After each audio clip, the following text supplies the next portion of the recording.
Hello everyone, my name is Chetna Sugandhi. Budget 2025 के updates के बारे में ऑलरेडी हमने वीडियो बनाए थे एंड आई होप कि आपने वो सारे वीडियोस देखे होंगे।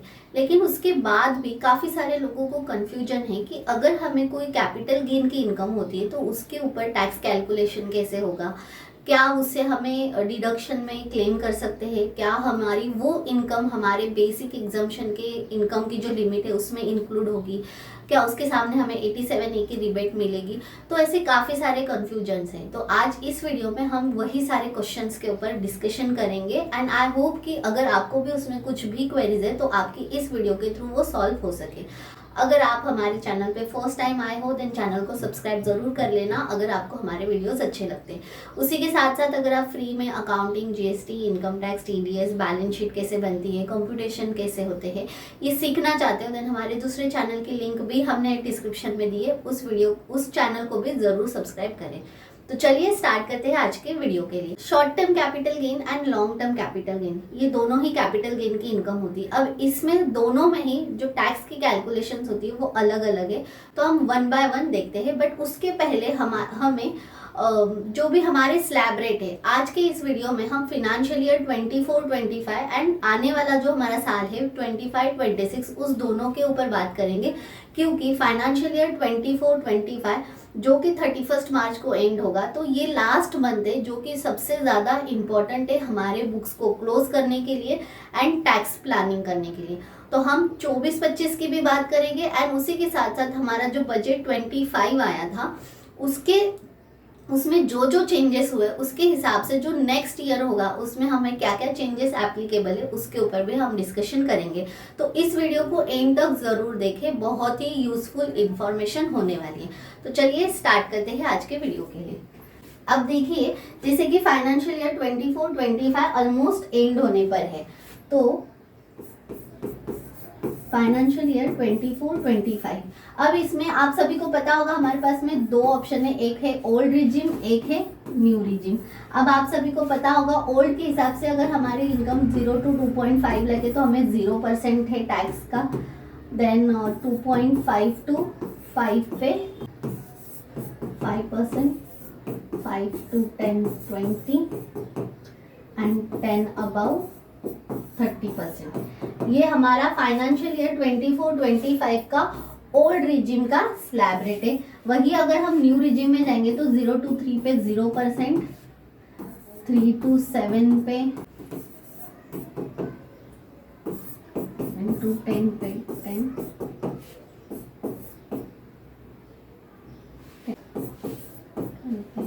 15, 12 to 15, 20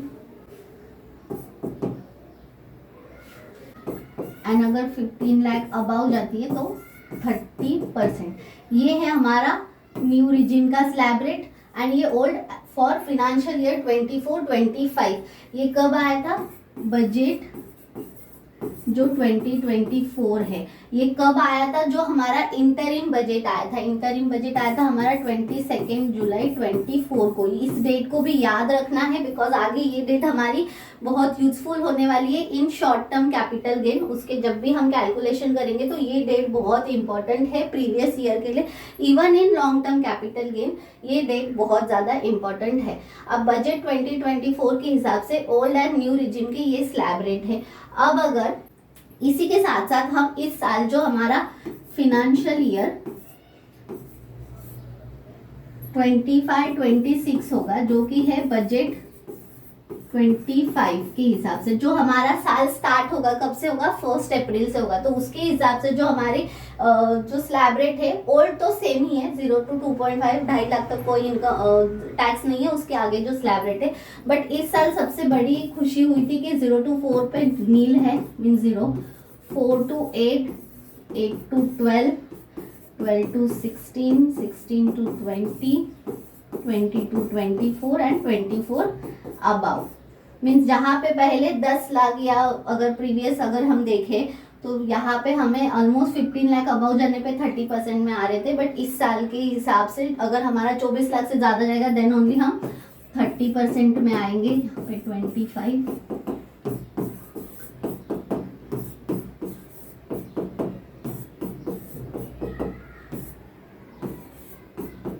तो ये है हमारा इस साल का बजट, जो कि आपको पता होगा कि अप टू अगर हमारी इनकम 12 लाख है, अगर हम इस कैटेगरी इधर तक आते हैं तो हमारा जो टैक्स बनता है वो 60 बनता है।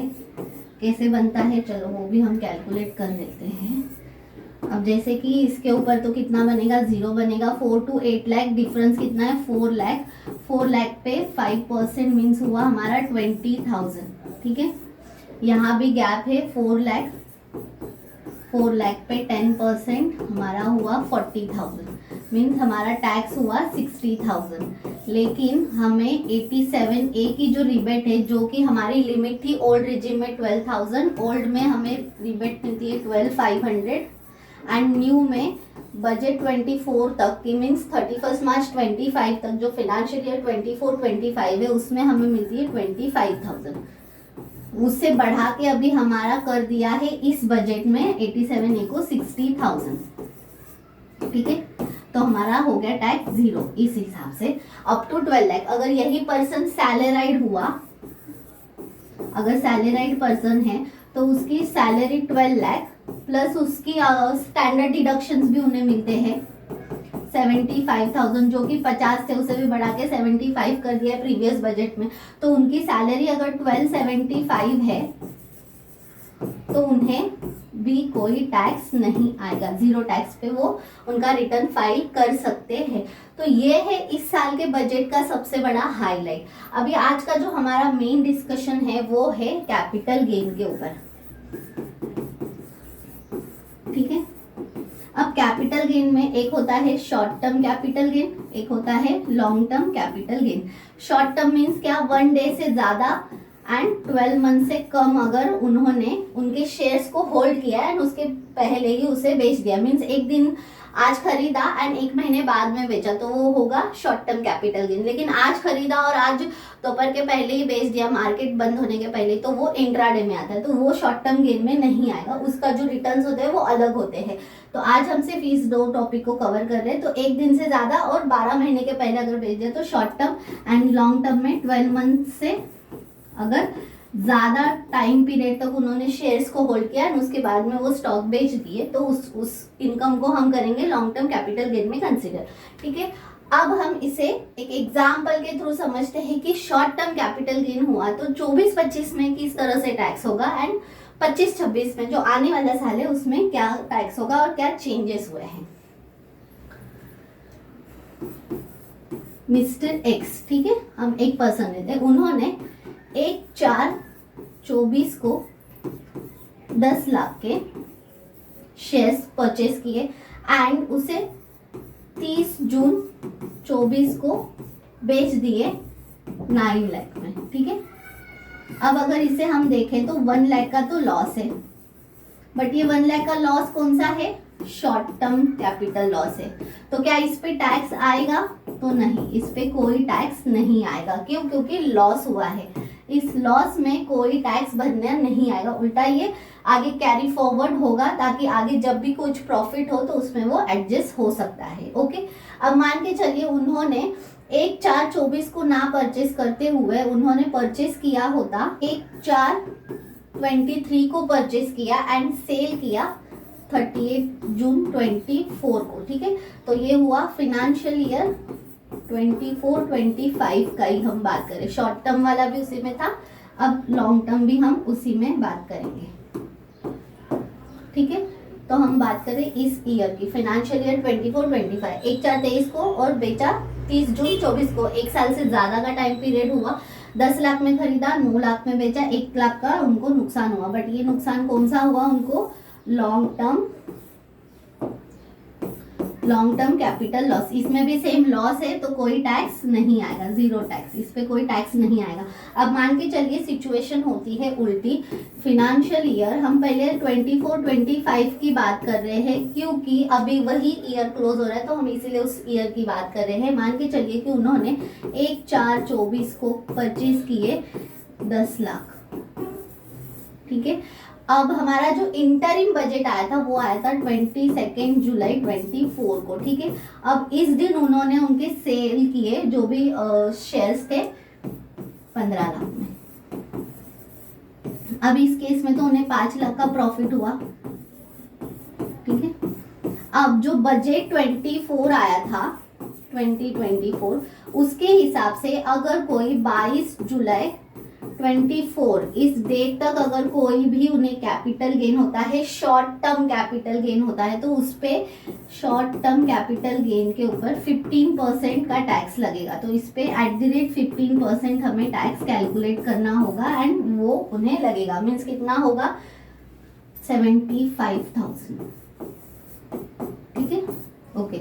अगर इस डेट के बाद उन्होंने बेचा होता, मान के चलिए 22 जुलाई को ना बेचते हुए उन्होंने 23 जुलाई को किया होता, तो ये 15% हो जाते 20%। मीन्स यहाँ पे उन्हें 20% के हिसाब से मीन्स 1 लाख का उन्हें टैक्स भरना पड़ता। ये है शॉर्ट टर्म कैपिटल गेन। इसीलिए मैंने बोला कि इस डेट को आपको बहुत ज़्यादा याद रखना है, ये बहुत इंपॉर्टेंट डेट है 22 जुलाई। तो शॉर्ट टर्म कैपिटल गेन में जो बजट था 2024 का, उसमें ये डेट बहुत इंपॉर्टेंट है। पहले 15% था, इस डेट के बाद में उसे बढ़ा के कर दिया 20% on short term capital gain. ठीक है, इसी के साथ साथ प्रीवियस ईयर की आपको केस पता होगी कि जो 87A की रिबेट है वो नहीं मिल रही थी। तो अगर अभी तक आपको नहीं मिली है तो उसके लिए आपको अगेन वो अपील फाइल करो एंड उसके साथ में ही वो जो केसेस है वो सॉल्व हो रहे हैं। ITR यूटिलिटी में अभी भी कोई चेंजेस नहीं हुआ है, आपको मैन्युअली डालना है।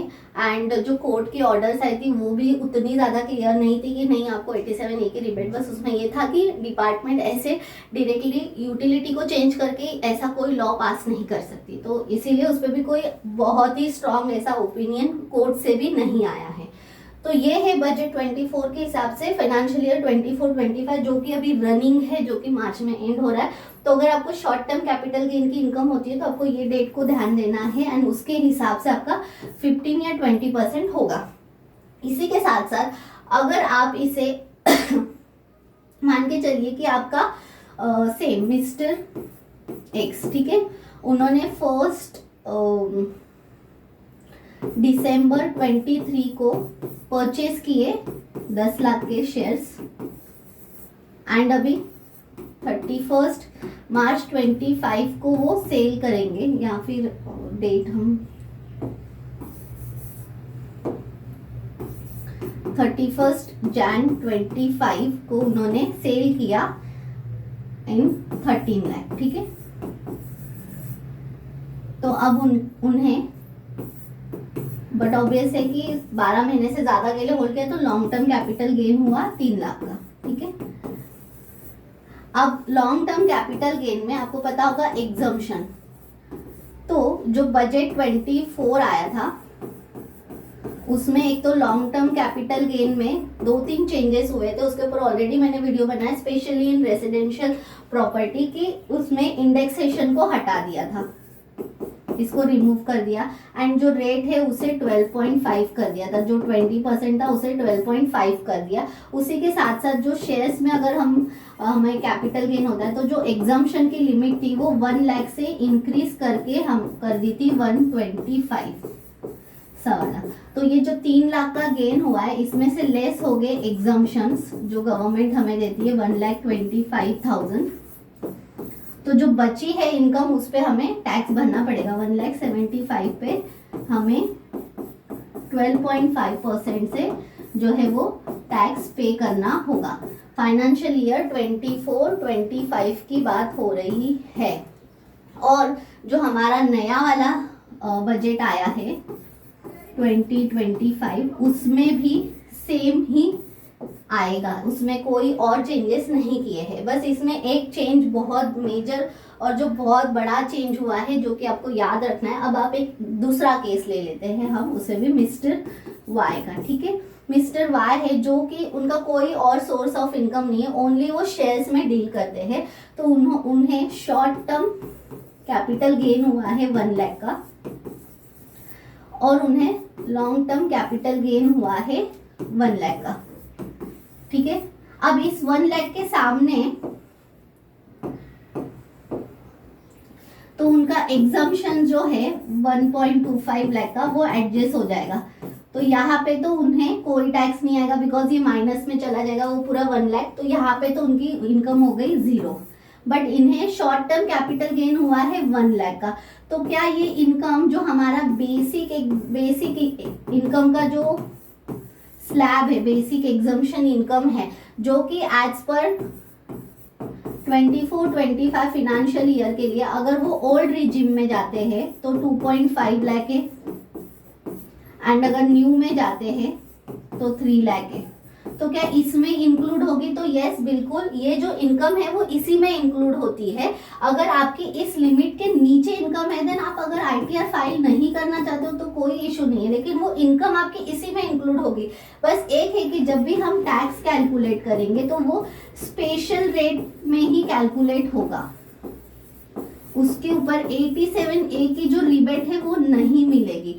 फाइनेंशियल ईयर 24-25 का तो अभी आईटीआर जब यूटिलिटीज आएगी तभी हमें फाइनल पता चलेगा, लेकिन फॉर फिनेंशियल ईयर 25-26 जो अभी बजट आया 25 का, उसमें क्लियर कर दिया है कि अगर आपकी कोई स्पेशल रेट इनकम है, जैसे कि मैंने कैपिटल गेन बताया, short term and long term capital gain, तो आपको उसमें स्पेशल रेट ही लगेगा, उसमें आपको 87A की रिबेट नहीं मिलेगी। मींस जो हमारा 0 to 4 लाख का नील है टैक्स, ओके, राइट है। तो अभी आपकी मान के चलिए कि कोई और सोर्स ऑफ इनकम नहीं है, सिर्फ आपको शॉर्ट टर्म कैपिटल गेन हुआ है 2 लाख रुपया and long term capital gain हुआ है 2 लाख। तो इस 2 लाख में से तो 125 माइनस हो जाएंगे, तो उनकी 2 लाख प्लस 75,000, ऐसी 2,75,000 की इनकम हुई। समझा? तो इस तरह से ये आपकी इनकम में तो कैलकुलेट होगी, बट उस पर जो टैक्स है, अब अगर ऐसे देखने जाएंगे तो 0 to 4 नील है, तो 275, तो आपको कोई टैक्स नहीं आएगा, 0 आएगा इसमें टैक्स। क्यों? क्योंकि वो आपकी बेसिक जो एग्जाम, आपको आईटीआर फाइल करना है लेकिन आपको उस केस में टैक्स नहीं आएगा, क्योंकि आपकी जो ये लिमिट है ये भी क्रॉस नहीं हो रही है। प्रीवियस ईयर में भी यही था, अभी भी यही है। तो काफी सारे लोगों को ये कंफ्यूजन था कि हमारी इनकम तो जो बेसिक एग्जाम्पशन लिमिट है वो भी नहीं टच कर रही है, लेकिन क्या उस पर भी हमें टैक्स देना पड़ेगा? तो नहीं, अगर आपका इस कैटेगरी में अगर आप आते हो, आपकी ये जो बेसिक इनकम की जो लिमिट है वो भी क्रॉस नहीं हो रही, तो टैक्स उस पर नहीं आएगा। इस बात का आपको ध्यान देना है, और इसी के हिसाब से आपको जो है टैक्स की प्लानिंग करनी है फॉर बोथ ईयर 24-25 एंड आने वाला जो साल होगा 25-26, उसमें। आई होप कि आपको ये पॉइंट समझ में आया होगा। जो बजट 2025 आया उसमें गवर्नमेंट ने क्लियरली नोट दे दी थी सेक्शन 87A के लिए कि स्पेशल रेट इनकम के ऊपर सेक्शन 87A की जो रिबेट है, जो कि बढ़ा के 60,000 की है, वो नहीं मिलेगी। तो इस बात का भी आपको ध्यान रखना है। लेकिन अगर आपकी इनकम बेसिक एग्जम्पशन के नीचे है देन आपको फिर भी उस पर कोई टैक्स नहीं आएगा, भले ही आपकी ये वाली इनकम ही क्यों ना हो। सो आई होप कि आपको ये पॉइंट समझ में आया होगा। अगर फिर भी कुछ क्वेरीज है देन आप हमें कमेंट करके पूछ सकते हो। इसी के साथ साथ आपको मेक श्योर करना है कि जो भी फाइनेंशियल ईयर अभी 24-25 है एंड उसका जो ईयर एंड अभी आ रहा है, ऑलमोस्ट हम मार्च मंथ में है, तो इस मंथ में आपको आपके पूरे साल की टैक्स प्लानिंग करना बहुत ज़्यादा ज़रूरी है। उसके लिए आप अपने AIS, TIS एंड 26S को ज़रूर डाउनलोड करके एक बार चेक करें, ताकि आपको एक आइडिया हो जाए कि आपको कितना टैक्स पे करने आ रहा है, एंड अगर आ रहा है तो आप एडवांस टैक्स भी पे कर सकते हो। ऐसे काफ़ी सारे पॉइंट्स हैं जिसे कि आपको इस लास्ट के मंथ में करना बहुत ज़्यादा ज़रूरी है। सो आई होप कि आपको ये इन्फॉर्मेशन अच्छी लगी होगी, वीडियो समझ में आई होगी। अगर आपको यूजफुल लगे एंड आपको अगर हमारे वीडियोस अच्छे लगते हैं देन चैनल को ज़रूर सब्सक्राइब कर लेना, लाइक शेयर भी करना, एंड अपने कॉन्टैक्ट्स में अपने फ्रेंड्स के साथ में इस वीडियो को ज़रूर शेयर करें। टिल देन, थैंक यू, नमस्ते।